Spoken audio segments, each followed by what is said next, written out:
makeup wipes. Now, hear me out, hear me out.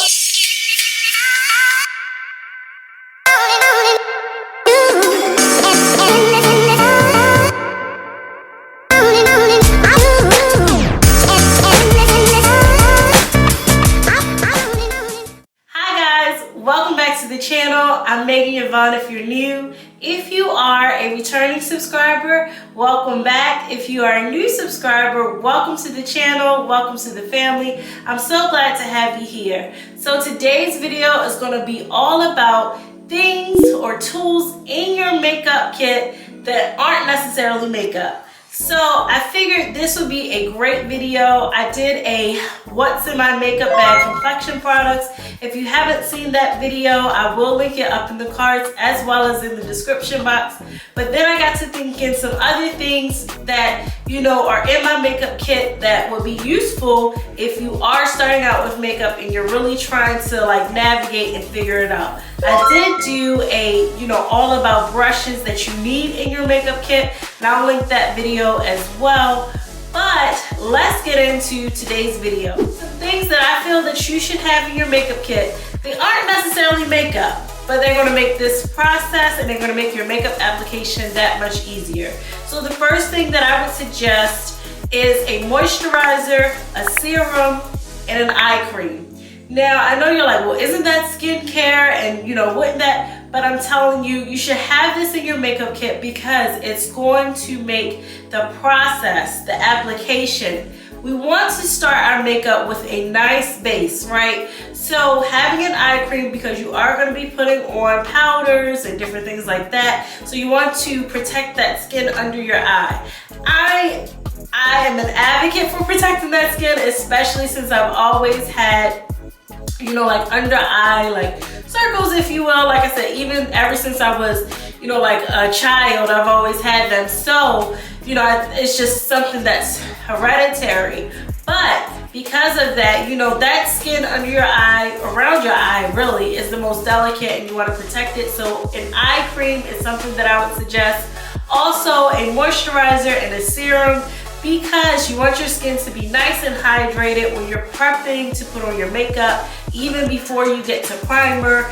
And with a moisturizer or a serum, you can mix that in with your foundation and create like a tinted moisturizer if you want a no makeup kind of look. So the next thing that I would suggest that you have in your kit is a pair of scissors, but not just any scissors. I would suggest getting some nail scissors because they're nice and compact, and that's what I have in my kit. They're nice and compact, and they can be used to trim your eyelashes, because sometimes you might get a lash band that's a lot wider than your eye, and that is the key to a comfortable lash experience. You want them to fit the natural shape of your eye, the natural curve. So having those scissors so you can trim them down so they fit just right for your eye, as well as opening packaging. You don't want to be using your nails or your teeth or anything like that. So I would definitely suggest having some scissors in your kit. The next thing that I would suggest is tweezers.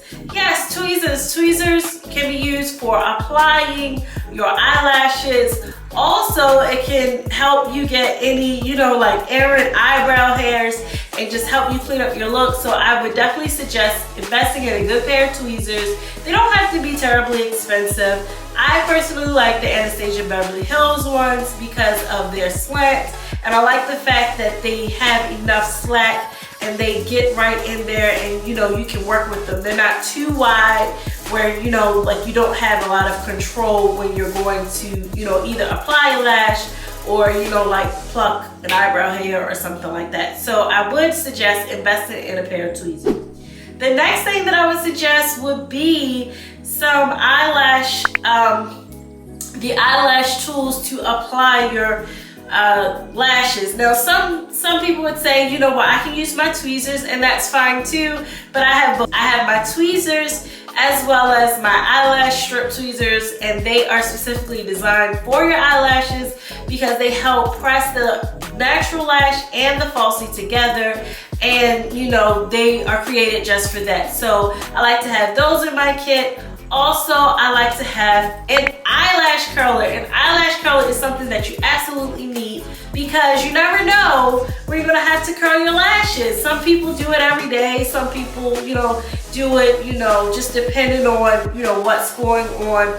But I specifically like the Falsy eyelash curler because it's nice and small and it can get right in there in a corner and press those lashes together. I would also suggest a beauty sponge. A beauty sponge is so great to have in your kit because it is a multi-faceted tool. You can use a beauty sponge to apply your foundation, apply your concealer, blend out your contour. It's just really a great product. You can also use it when you're applying a translucent powder.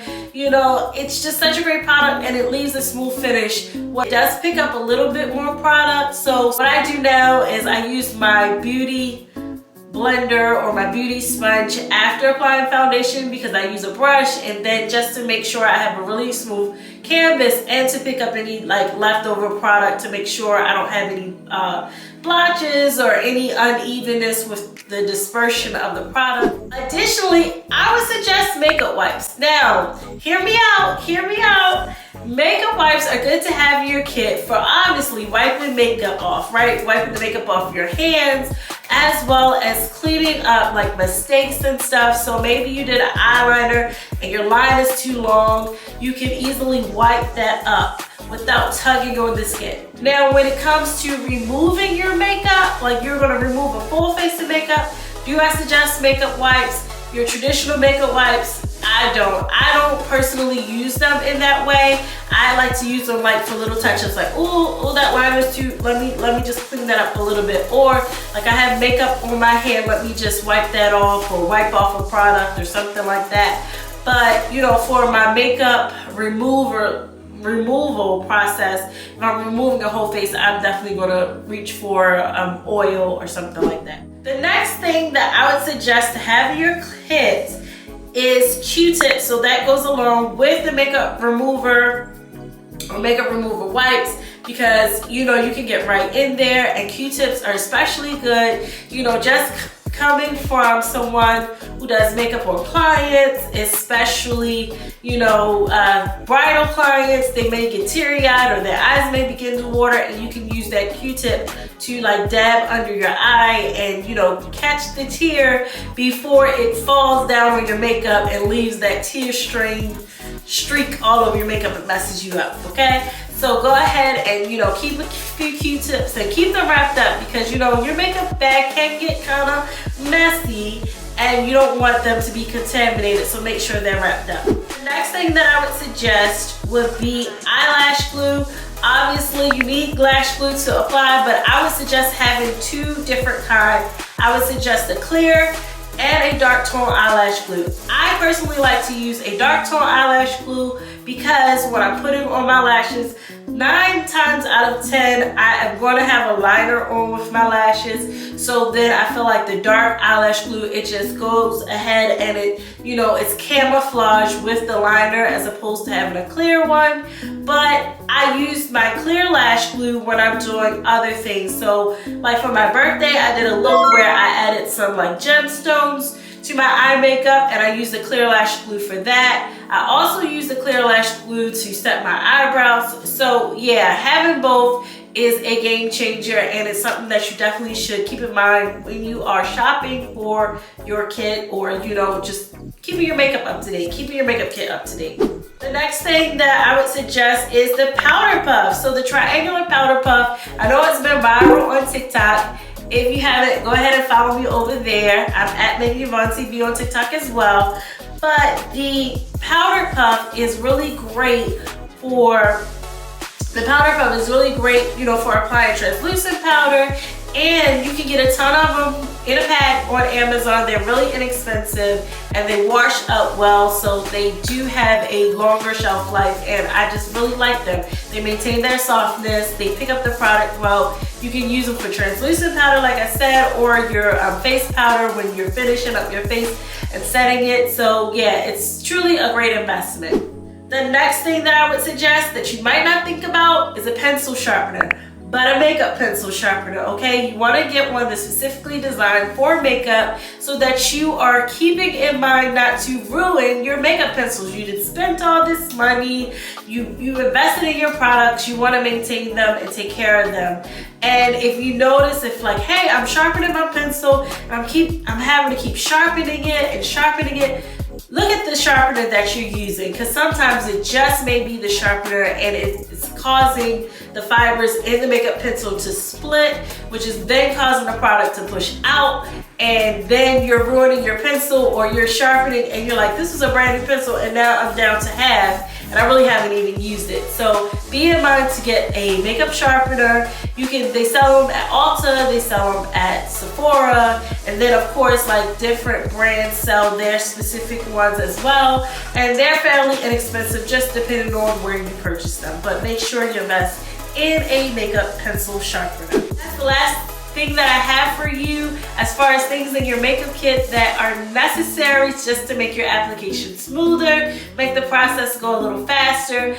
I hope that you learned something in this video. Go ahead and comment below something that you didn't think that you need in your kit that you will be adding to your kit. Also comment if you have some things in your kit that I didn't mention here and that you feel could be a good addition to my kit. I'm interested to know. Thank you guys so much for tuning in. Also, give this video a thumbs up. It really does help the channel get out to more eyeballs, and that's what we want. We want to grow the family, so go ahead and do that. If you haven't already and you're a new viewer, go ahead and subscribe to the channel. I would love to have you a part of the family. Also hit the notification bell so you can be notified each and every time I have a new upload. My videos go live on Tuesdays and Fridays at 12 p.m. Eastern time. But if you're feeling like I'm not going to remember all of that, just go ahead and hit subscribe and notify me for all videos. Thank you again so much for tuning in, and I'll see you guys in my next video.